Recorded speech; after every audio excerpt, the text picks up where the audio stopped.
title.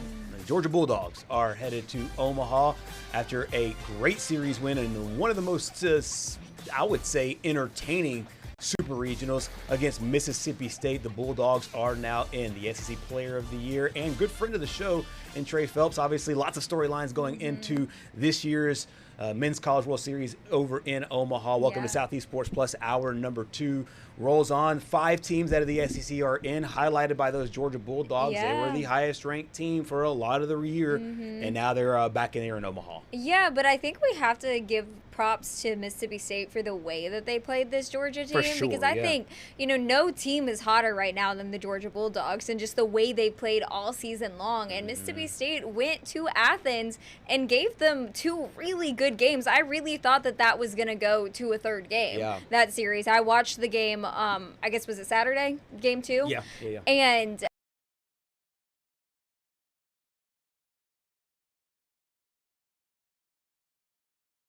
innings to seal the deal for them. Yeah, they got it done. Patrick, this is a Georgia team we've kept up with a lot. Relationship. Baseball team that seems to be right.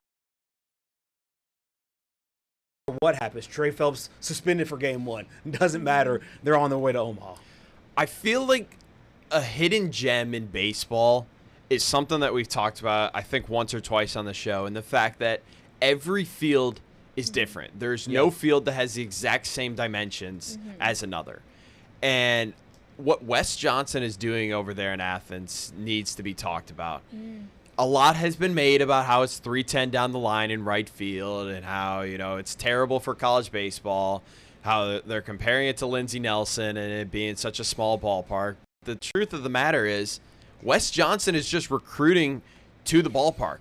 And that has turned out to be a pretty good success here this season. Georgia, they lead the NCAA in home runs this season. They got Daniel Jackson, who just clubbed his 31st home run of the season.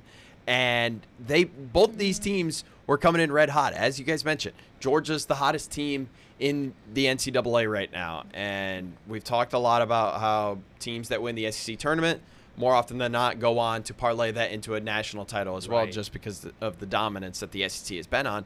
But also remember, Mississippi State in Starkville last weekend smacked 12 home runs. Yeah.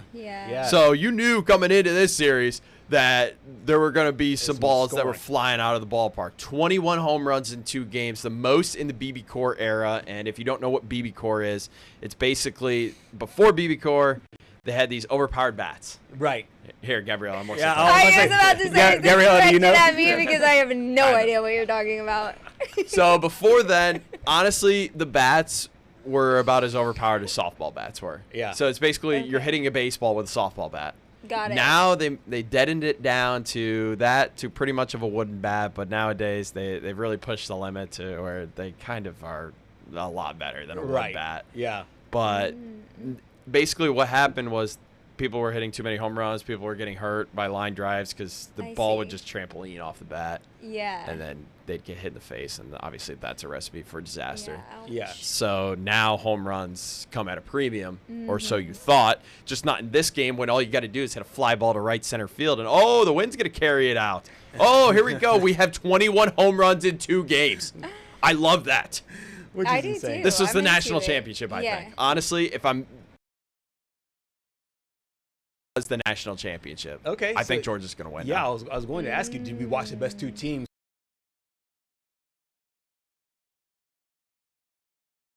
Jack DeLongchamp about he mentioned this series, and I think he was going to Athens for. He was going to Troy, then going to Athens, and he said it almost feels like if you're a college baseball fan, you're almost getting robbed a little bit because this is a super regional matchup and not one in Omaha. Yeah, I think that's exactly what we saw too. Like they were neck and neck for both games, and it could have very easily gone to a game 3. But Georgia baseball really is just that good right now. Yeah, and they've certainly proved it, and they've proved it in the regular season. They've proved it in the postseason so far, getting it done once again. Wes Johnson was the SEC Coach of the Year. He has built a tremendous team. As Patrick mentioned, he's recruited really well as well. He talked about punching their ticket to Omaha. Yeah, the biggest thing, we live in this world now of NIL, right? And players getting paid and this, that, and the other. And, whether you like it or not, you got to adapt or die. But, we have a pretty complex system of understanding that, we want players to come into the University of Georgia who want the path to a 12-year career, not a 12-month payday. And when you get guys who want the path to a career and you get them in a short period of time and everybody knows in some form or fashion they want to keep playing or coaching or being in this game for, a long part of their life, then you're able to create the chemistry that we have right now. Before we jump into the Mississippi State side of this, obviously we knew of the SEC teams, there was going to be some, friendly fire, so to speak, with Ole Miss playing Auburn, Mississippi State playing Georgia. Yeah. One team was going to be in, one team was going to be out. But from the Georgia perspective and from this series in a vacuum, do you think that we've witnessed one of, if not maybe the best super regional, just considering all the talent that was on the field? I think so. I think when you look at the talent on both the Mississippi State team and the Georgia team, it's just the best we've seen all year long from both of these teams. So I would agree that this was probably could have been the national championship, and we saw it in a super regional. But that's just, kind of the way the baseball tournament goes. If I'm being honest, when they went down 7-0 on Saturday, and I'll just also preface this with the fact that the West Virginia game did start an hour after this game. Right. I turned the game off at 7-0, thinking, all right, Mississippi State's just going to parlay that momentum that they had from Starkville, and they're just going to roll right through Georgia. And then I see at the bottom of my screen, I'm sitting there watching with my friend, and he goes, dude, Georgia's coming back. Right. It goes 7-2, then 7-5. Then, oh, my goodness, the Georgia Bulldogs are leading 9-7. What in the world is going on over there in Athens? Right, right. I mean, I would find it hard to – if you went through the history of super regionals, I don't think you could find a more compelling and more entertaining one from the offensive side. Now, if you're a pitching junkie, you're like, this is probably the worst-case scenario for pitching and defense. But something to – I know we want to talk about the Mississippi State side, but – something to keep in mind, I brought up the fact that Foley Field might be a little bit too small. We talked about Daniel Jackson, 31 home runs this year. The guy that leads in the record books with home runs is Charlie Condon. Where did Charlie Condon play? At Foley Field. And he clubbed 40 home runs. So I don't want to say that we need to maybe take a look into this, but I don't know. It seems like there's something in the air over there in Athens. How much smaller is it compared to, somewhere else? Well, what do you mean? I will say the left field is fine because the left field actually is quite big at 350 down the line. Okay. That's not a problem. 310 down the line in college baseball, Division I, that's embarrassing. Okay. Like my what high is school a field, typical, I guess, is kind of what I was 330 asking. and above. Okay. Yeah. For how hard these guys hit the baseball, the exit velos, and the fact that you're using a metal bat. Yeah. I know Georgia fans might think I'm coming at them. I'm not. It's just across the board there needs to be some guidelines here because, I mean, everyone talks about Yankee Stadium being so small. I think it's 309 down the line in right field. Right. I mean, that's ridiculous. What are we doing? That's not baseball. If I hit a fly ball poorly in the air to right field and it goes out, how is that baseball? That's just not fair. Yeah, Right. I see. I was quickly. Are there not any? Sorry, I didn't mean to. No. Go ahead. Is there not any requirements? I mean, you got to make it realistic. But what I will say is, Troy, their stadium is 310 down the line and right as well, but they have a 30-foot wall. Right. It's hard to get it I out. forget what Plainsman Park is in left field, but they also have a 30-foot wall. I was just looking it up. Yeah, wall. it's 315, but they do have a kind of green monster. Foley Field, so I think high. the fence is 8 feet tall. Right. That's a little bit ridiculous. Yeah. What are we doing here? Right. So I mean, there's different ways to do it, but Georgia obviously they're using this to their advantage. But hey, it is the beauty of baseball, I guess. in a way. Yeah. Not everything's the same. Yeah. Every basketball court dimensions are going to be the same. Yep. Football field dimensions are going to be the same. Yeah. Baseball a little entertainment. It changes up a little bit, and we're watching. They need it. We're watching Wes kidding. Johnson. Okay. That was a joke. We were on such a good roll with you Okay. in baseball. Okay. I'm going to remember that now. I'm just kidding. I'm loving it. It's No, great. I'm I gonna- can't I'm wait. gonna remember that. I'm I'm gonna remember that. I'm all in on the Mountaineers. Yeah, you better be. Oh yeah. I still think Georgia's winning the national title, even though I still have a team in the fight. Patrick, you can't say that.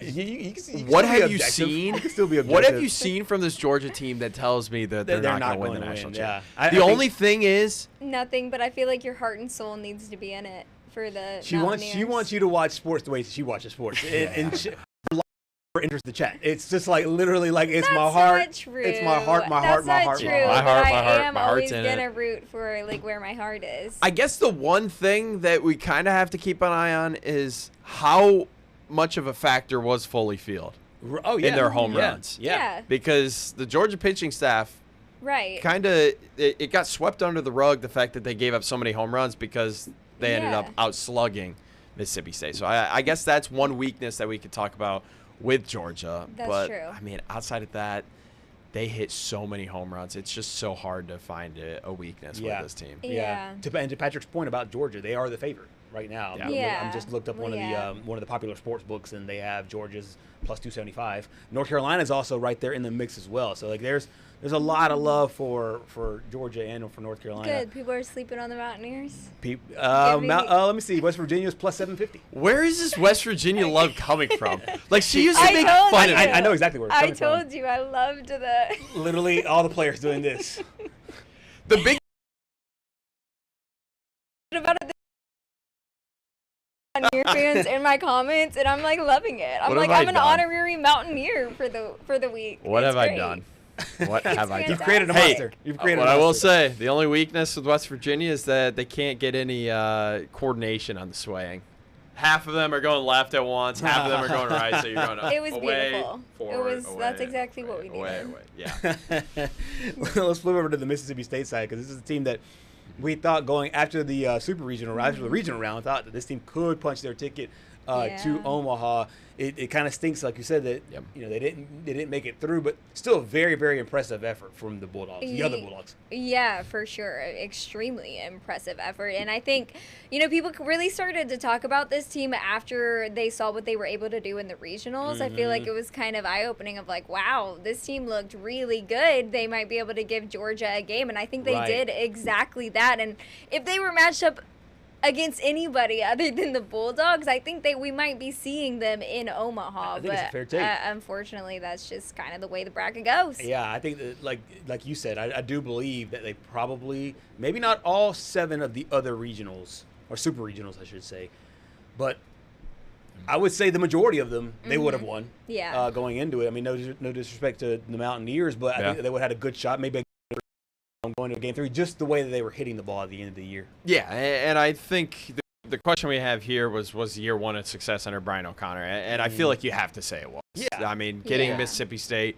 I know the fan base doesn't want to admit it because Omaha is the expectation with such a rich history that Mississippi State has, and unfortunately I have seen a lot of fans be like, all right, well, why are we aiming for mediocrity? This is unbelievable. Right. Guys, it was his first season. Yeah. And he had Mississippi State in a super regional going up against what I think is going to be this year's national champion, and honestly gave him a run for their money. Yeah. You get a little bit better pitching. You get more pitching depth. I think that Mississippi State ends up defeating this team. And they've got a guy in Jacob Parker who's from Mississippi. He's from Purvis. Yeah. I honestly think he is a budding superstar for this team. And I know there was the clip of Daniel Jackson. And I think Trey Phelps was in the clip too. I can't confirm that. But they were talking with Jacob Parker after the game. And I don't know what was going on over there. Like a little bit of recruitment. Oh, no. So now all of a sudden you got to worry about, hey, is your superstar who hit 2 home runs in game 2 yesterday. I know he struck out to end the game, but, I mean, you can't pin the blame on him by any means. He was the reason why you were still in the game in the first place. Yeah. It'll be interesting to see what he does in the future. Yeah, and if players start talking to players, that's not tampering. I mean, if That's coach not talks to tampering. players, it's tampering. They but could players also talk to just be players. friends. I mean, and baseball circles are so tight anyways. I mean, they might play on the same club team or play each other in all-star games and stuff like that over the summer. You never know those backgrounds. But it is interesting to speculate where some of these guys could go. You mentioned Brian O'Connor, year 1 on the job, getting his team all the way to the super regional. He's talked about falling short of Omaha. What I'll remember most about this team is their grit, their competitive spirit that they play with. Never a bad day. Did we have bad games? Sure we did, but they came ready to work the next day and compete and competed and hung in there throughout the year. Listen, I know we didn't win the Super Regional. We're not going to Omaha, but they'll they'll remember how they picked each other up. I think about somebody like Eric Fry, the guys, it is what this uniform is about. He's tough, he's gritty, he's going to give you everything that he has, and many other players. So, that's what I'll remember, that they're a bunch of tough young men that love to line up and compete, and we just fell a little bit short.